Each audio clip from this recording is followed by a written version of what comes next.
बिस्मिल्लाहिर्रहमानिर्रहीम। अस्सलाम वालेकुम स्टूडेंट्स, हम सीख रहे हैं क्लास 4 साइंस। इसके चैप्टर नंबर 3 ह्यूमन हेल्थ दिया हुआ है।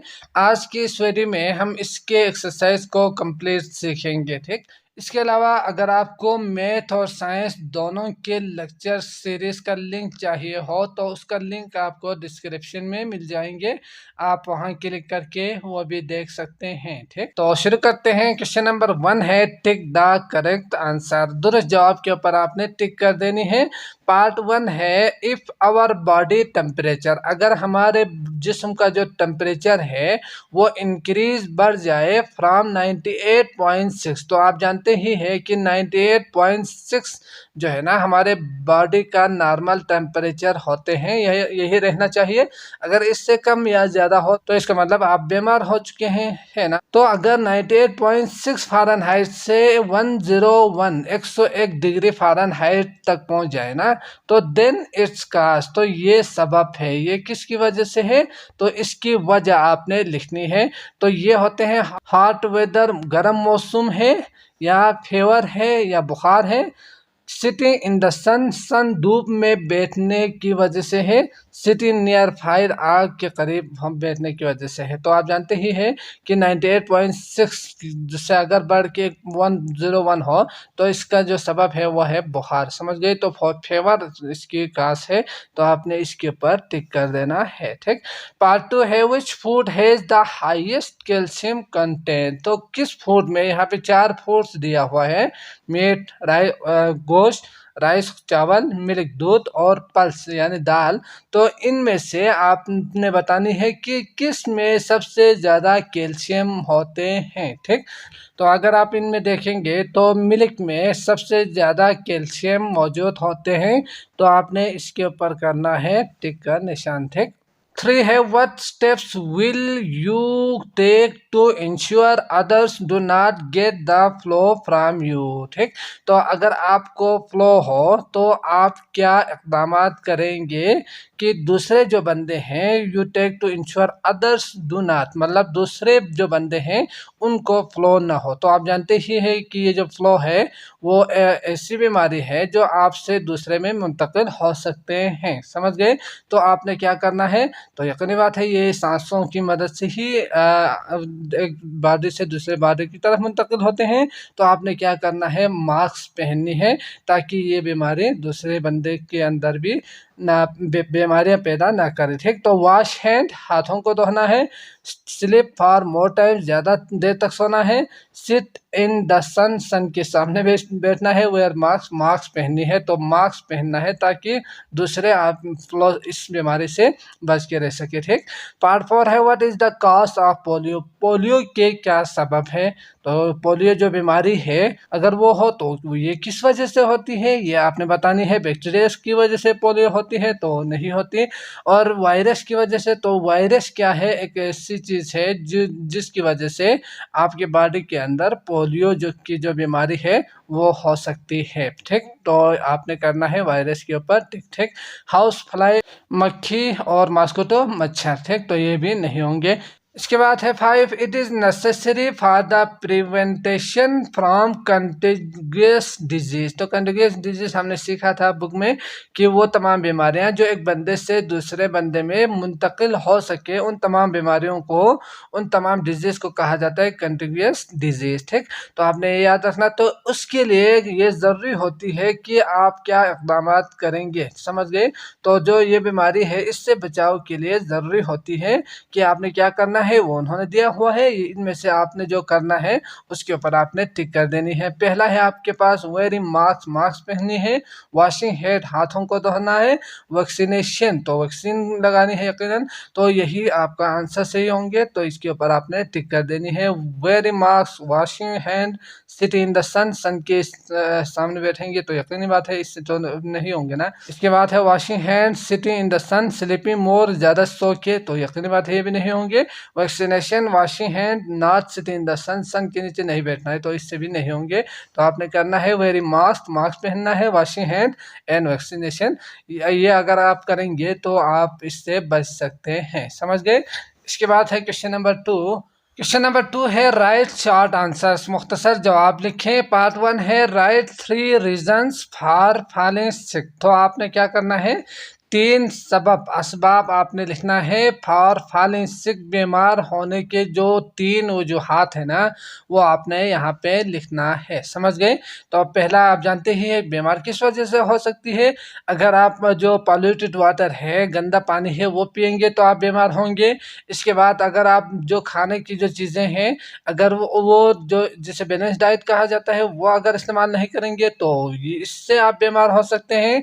इसके बाद अगर आप एक्सरसाइज नहीं करेंगे तो इससे भी बीमार हो सकते हैं। और भी मज़ीद है, इनमें से आपने 3 लिखना है। समझ गए? तो आप इसके आंसर में लिखेंगे रीज़न टू बिकम सिक। तो बीमार होने के 3 वजूहात।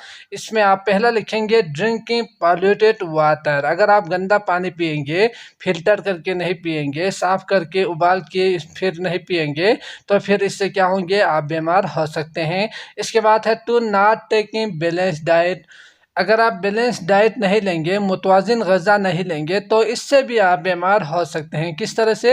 अगर आप बहुत ज़्यादा गोश्त खाएंगे, बहुत ज़्यादा दूध पिएंगे, बहुत ज़्यादा बाकी चीज़ें भी, अगर आप एक चीज़ हद से भी ज़्यादा आप यूज़ करेंगे ना, तो इससे आप बीमार हो सकते हैं। तो उसके लिए ज़रूरी होती है कि आप सारे चीज़ों को एक ख़ास हद तक खाएँ। समझ गए? एक जो मुतवाज़िन जो ग़िज़ा है ना, वो आपने यूज़ करना है ताकि आप फिट रहे, तंदुरुस्त रहे। नॉट टेकिंग एक्सरसाइज, एक्सरसाइज नहीं करने की वजह से, वर्जिश ना करना, ये भी एक क्या है, सबब है। क्योंकि आप रोज़ाना अगर आप वर्जिश करेंगे तो आप सेहतमंद रहेंगे। अगर आप रोज़ाना वर्जिश नहीं करेंगे तो उससे आप बीमार हो सकते हैं। ठीक, तो ये आपने आंसर में लिखना है। क्वेश्चन नंबर 2 है। इसके बाद है question number 2, differentiate between contagious and non contagious disease. तो वो तमाम बीमारियां जो एक शख्स से दूसरे शख्स में मुंतकिल हो, उन तमाम बीमारियों को कहा जाता है कंटेगियस डिजीज़। समझ गए? और वो तमाम बीमारियां जो एक बंदे से दूसरे बंदे में मुंतकिल ना हो, उन तमाम बीमारियों को, उन तमाम डिजीज़ को कहा जाता है नॉन कंटेगियस डिजीज़। समझ गए? तो आपने इन दोनों के डिफ्रेंशिएट करना है, फ़र्क को लिखना है। ठीक, तो हमने देखा कंटेगियस का मतलब क्या है। तो इसमें आज के ज़माने में जो कोरोना वायरस है, वो किस तरह से फैलते हैं, एक बंदे से दूसरे बंदे तक मुंतकिल हो सकते हैं ये बीमारी। तो इस बीमारी को आप कंटेगियस कहेंगे। और बाकी जो डिजीज़ है बहुत से, वो तमाम डिजीज़ जो एक बंदे से दूसरे बंदे तक मुंतकिल ना हो सकते हो, उनको कहा जाता है नॉन कंटेगियस डिजीज़। समझ गए? तो आपने इसके आंसर में लिखना है कंटेगियस डिजीज़ में the disease which can be transmitted from one person to other person. समझ गए? वो तमाम बीमारियां जो एक बंदे से दूसरे बंदे तक मुंतकिल हो, ट्रांसमिट हो, एक जगह से दूसरी जगह ट्रांसफ़र हो, तो उस बीमारी को कहा जाता है कंटेगियस डिजीज़। और इसके साथ साथ इसमें आप एग्जांपल लिख सकते हैं सच डेथ करके। टीबी हो गए, पोलियो हो गए, कोविड-19 जो इस वक्त कोरोना वायरस के नाम से बहुत ज़्यादा मशहूर है, तो ये जो बीमारी है, इनको कहा जाता है कंटेगियस डिजीज़। क्यों? क्योंकि ये बीमारी एक बंदे से दूसरे बंदे में मुंतकिल हो सकते हैं। इसके बाद है आपके पास नॉन कंटेगियस डिजीज़। तो the disease which can not be transmit from one person to another. अगर ये नहीं हो, पहले हमने हो कहा था ना कि इसमें एक बंदे से दूसरे बंदे में मुंतकिल हो, लेकिन इसमें क्या होंगे, ये मुंतकिल ना हो सकते हो, तो उन तमाम बीमारियों को कहा जाता है कंटेगियस डिजीज़। समझ गए? तो इसके जो कुछ एग्जांपल अगर आप लिखना चाहो तो डायबिटीज है, कैंसर्स वगैरह है, तो आप यहाँ पे डायबिटीज वगैरह आप लिख सकते हैं। ठीक, डायबिटीज, कैंसर, समझ गए, कैंसर, तो ये आप इसके एग्जांपल में लिख सकते हैं। अगला है क्वेश्चन नंबर 3। इसके बाद है question number 3, what is the benefit of coughing. तो कॉफिंग मीन्स खांसी। तो खांसी के क्या फ़ायदे हैं? तो यकीनन आप इससे मुतासिर हुए होंगे, खांस खांस के ना आपको बुरा हाल हो चुका होगा, लेकिन इसके फ़ायदे भी है, वो आपने लिखना है। What is the benefit of coughing. Coughing के, खांसी के क्या फ़ायदे हैं, समझ गए। तो यकीनी बात है ये क्या करते हैं कि हमारा जो वाइन पाइप है ना, जो हम सांस लेते हैं जिस पाइप के ज़रिए, वो उस पाइप में मौजूद बलगम को रिमूव कर देते हैं, वहाँ से ख़त्म कर देते हैं, समझ गए। तो इसका फ़ायदा भी है। तो आप देख सकते हैं the cough removes obstruction of windpipe such as mucus of windpipe. तो आप देख सकते हैं कि जो आपके वाइन पाइप है ना, यानी जो सांस की जो नाली है, वहाँ में रुकावटें डालने वाले जो चीज़ें हैं जैसे कि बलगम, मकस, तो इसको वो क्या करते हैं, वहाँ से बाहर निकाल देते हैं, समझ गए, मतलब दूर कर देती है। तो ये आपने याद रखना है कि जो कॉफ़ी है उसके फ़ायदे भी है, समझ गए। इसके बाद अगला है क्वेश्चन नंबर 4। इसके बाद है 4 हाउ डज वैक्सीनेशन, तो जो टीका है वो save us from contacting a disease, तो बीमारियों से हमें किस तरह बचाती है, समझ गए। अगर आप वैक्सीनेशन लगाएंगे तो हमें जो बीमारी है ना उससे किस तरह से बचाती है ये आपने लिखने हैं। तो vaccination save our lifes, vaccination हमारी ज़िंदगी को बचाती है। In vaccination process the weak or kill germs of any disease are injected into the body, समझ गए। तो ये जो वैक्सीनेशन है ना, इसके प्रोसेस से, इसके अमल होने करने के बाद क्या होंगे, the weak or killed germs, तो जो जरासीम है, बहुत ही छोटे जो जानदार है जिसे आप अपने आंखों से नहीं देख सकते, बैक्टीरिया वगैरह हो गए, वायरस वगैरह हो गए, ठीक है ना, तो इनको वो क्या करते हैं, मार देते हैं। किस तरह से मार देते हैं, ये जो आपके बॉडी के अंदर जो है ना, आपके बॉडी के अंदर दाखिल होते हैं ये वैक्सीनेशन, फिर इसके बाद क्या करते हैं, इन दिस वे, इस तरह द एंटीबॉडीज आर प्रोड्यूस, आपके बॉडी के अंदर इसको मारने के लिए एक दवाई समझ लीजिएगा, वो तैयार करते हैं। किस तरह से, in the blood to fight the disease, बीमारियों को मारने के लिए, बीमारियों से मुकाबला करने के लिए आपके बॉडी के अंदर एक जो दवाई है एंटीबॉडीज, वो आप समझ लीजिएगा। तो ये पैदा करते हैं and immunity develop in the body, और आपके इम्यूनिटी को, यानी आपकी बॉडी के अंदर बहुत ही बड़ा एक फौज है जो हमेशा आपको क्या करते हैं, बाहर के बीमारियों से बचाते हैं, समझ गए। जैसे कि अगर कोई वायरस बाहर से आना चाहो तो उसका मुकाबला करके उसको मार देते हैं, तो ये होते हैं इम्यूनिटी। तो ये जो है ना स्ट्रांग होते हैं, डेवलप होते हैं। इस तरह आप जो है वैक्सीनेशन यूज़ करके आप बहुत से बीमारियों से महफूज रह सकते हैं, समझ गए। इसके बाद अगला है 5। सवाल है आपके पास 5 what is meant by a balance diet. तो बैलेंस डाइट यानी मुतवाज़िन जो ग़िज़ा है, आपको जो खानों की जो मकदार है, खुराक है, वो कितना देना चाहिए, उसे कहा जाता है बैलेंस डाइट। तो हमने अभी डिस्कस की कि आपको कितना खाना चाहिए, एक ख़ास मकदार में आपने खाना चाहिए, समझ गए। तो what is mean by balance diet, balance diet यानी मुतवाज़िन ग़िज़ा का मतलब क्या है, उससे क्या मुराद है, ये आपने लिखना है। तो balance diet, A diet that contain different kind of food, मुख्तलिफ किस्म के फूड पर मुश्तमिल होते हैं डाइट, इन प्रॉपर क्वांटिटीज, तो एक ख़ास मकदार में होनी चाहिए। अगर आप एक चीज़ बहुत ज़्यादा खाएंगे तो उससे भी आप बीमार हो सकते हैं, चाहे वो मिल्क ही क्यों ना हो, चाहे वो गोश्त ही क्यों ना हो, चाहे वो किसी भी तरह के खुराक ही क्यों ना हो, आप एक हद से भी ज़्यादा आप खाएंगे ना तो आप बीमार हो सकते हैं। And proportion to fulfil the needs of the body is called the balance diet, जो आपके जिस्म के लिए ज़रूरत हो उतना ही मकदार में आपने खाने है, तो उसी को कहा जाता है बैलेंस डाइट, समझ गए। तो आपने इसी को आंसर में लिखना है। इसके बाद है आपके पास कंस्ट्रक्टिव रिस्पॉन्स क्वेश्चंस, तो इनको भी अच्छी तरह से समझने की कोशिश करते हैं। इसके बाद है कंस्ट्रक्टेड रिस्पॉन्स क्वेश्चंस, तो इसमें आप देख सकते हैं लुक एट द पिक्चर, आपने यहाँ इस पिक्चर को देखनी है जो कि आपको नज़र आ रहे हैं। लोग क्या कर रहे हैं, पानी लेने की कोशिश कर रहे हैं, जो कि क्या है, फिल्टर्ड जो पानी है वो यहाँ से मिलेंगे, और यहाँ वो मुख्तलिफ किस्म के जो डब्बे हैं वो लेकर आए हैं ताकि पानी लेकर जा सके, यही है ना। आप drink water filtration plant for the public and right the answer, तो आप ये देख सकते हैं पब्लिक के लिए उन्होंने बनाए हैं।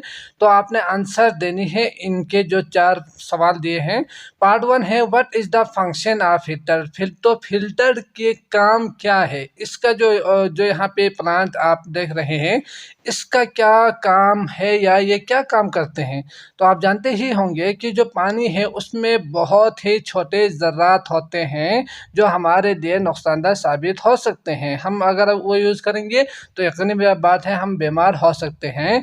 तो इसके लिए वो क्या करते हैं, ये जो फ़िल्टर का जो अमल है इसमें ये पानी यहाँ से गुजारा जाता है ताकि ये साफ़ हो के हमें साफ़ पानी मिले और हम बीमारियों से महफूज रह सके। ठीक, तो ये होते हैं उसका काम।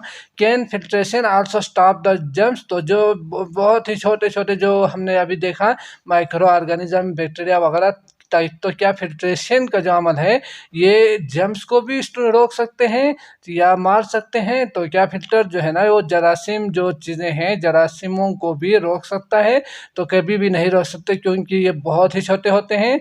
तो ये फिल्टर का जो अमल है वो ज़रात को क्या करते हैं, फिल्टर करते हैं, तो ये जर्म्स को नहीं रोकते। समझ गए? इसके बाद है how can germs be kill in water, तो फिर इसके बाद अगर जर्म्स को नहीं रोक सकते तो किस तरह से आप मार सकते हैं उसे। तो इसमें हमने 2 मेथड सीखा था। या तो आप इसमें क्या करेंगे, क्लोरीन जो है उसमें शामिल करेंगे ताकि ये जो जर्म्स है छोटे छोटे जो जानदार है वो मर सके, या आप इसको बॉयल करेंगे, उबालेंगे ताकि इसमें मौजूद जो जरासीम है वो मर सके। ठीक, तो ये 2 चीज़ें आप कर सकते हैं। How can water be made suitable for drinking, किस तरह से इस जो पानी है ना उसको आप काबिल इस्तेमाल बना सकते हैं। समझ गए? तो घर में जो पानी है उसको आप पीने के काबिल किस तरह से बना सकते हैं, तो हमने अभी देखा कि इसको आप उबाल के या इसमें क्लोरीन शामिल करके हम इससे काबिल इस्तेमाल बना सकते हैं। समझ गए? तो ये 2 चीज़ें हो गए। इसके बाद है इन्वेस्टिगेट इनटू ए डॉक्टर, एक डॉक्टर या हेल्थ वर्कर, जो हेल्थ वर्कर है उससे आपने क्या करना है, इंटरव्यू करना है। ठीक, तो आप इंटरव्यू करें। इसके बाद and inquire about the principle of living a healthy life, तो आपने क्या करना है, उनसे सेहतमंद ज़िंदगी गुजारने के जो प्रिंसिपल्स है, उसूल है, वो आपने दरियाफ्त करनी है, मालूम करनी है। ठीक, इसके बाद क्या करनी है, right in the table below, इसके बाद यहाँ पे लिखना है। तो अगर आप डॉक्टर के पास जाएंगे ना तो आपको यकीनन यही मशवरा देंगे जो डॉक्टर है वो क्या कहेंगे, पहला में आप यूँ समझ लीजिए कि वो कहेंगे आपसे कि मुतवाज़िन ग़ज़ा खाएं। समझ गए? जो कि हमने बैलेंस डाइट अभी सीखा, तो ईट बैलेंस डाइट कहेंगे वो। और दूसरी चीज़ हमने अभी सीखा कि साफ़ पानी पीनी चाहिए, तो वो कहेंगे कि आप साफ़ पानी पिए। समझ गए? इसके बाद वो कहेंगे कि जो हमने सीखा एक्सरसाइज करें, तो वो कहेंगे कि आपसे कि आप रेगुलर एक्सरसाइज करें। समझ गए?